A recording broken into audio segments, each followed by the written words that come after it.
Dr. King had a strong belief that if religion and labor could find a way to work together, marry that with the community, you could have a force that could change things, both at the local level and certainly at the national level. And we began to focus our efforts on trying to build that kind of a coalition where strong labor participation, rooted in sort of the moral teachings of the church, and generating activism in the community could affect legislative issues at a local level and at a national level. I was an officer and an activist in a public sector local union in California, Contra Costa County specifically, and we took on the role of simply trying to assist in the mobilization effort for the march, because the theme of the march focused on issues that were prevalent at the time, both in our community and across the country. The theme of jobs and freedom are critical issues that needed addressing.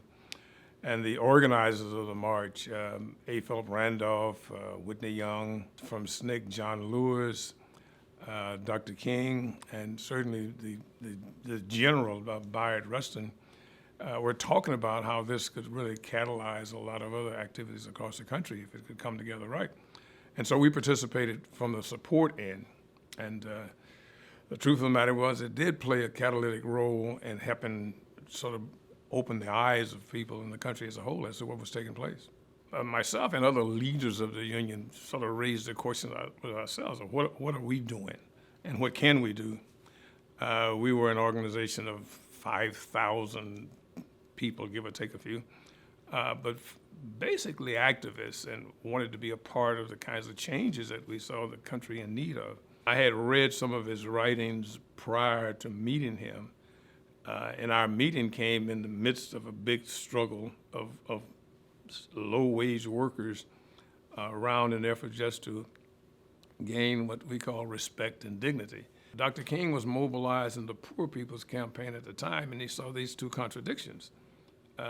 Here you're trying to put a face on poverty, and here you got workers who work every day and still mired in poverty.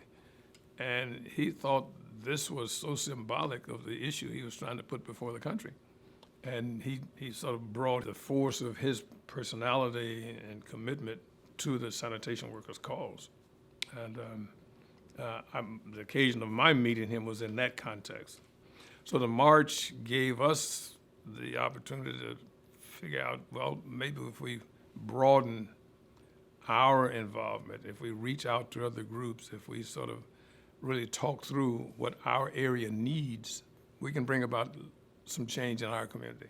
We succeeded in doing this. We lived in a community where the major employers, Standard Oil, Ford Motor Company, Stauffer Chemical, and they were leading figures in the community, so it was incumbent upon us, we believe, to get leadership from the corporate community to talk about what the quality of life could be and should be. And I think as we look at the country today, I mean, looking at our political leadership, there's such an incredible polarization.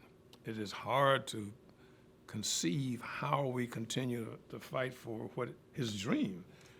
There's a kind of political intolerance for folks who didn't get off the Mayflower, if you know what I mean.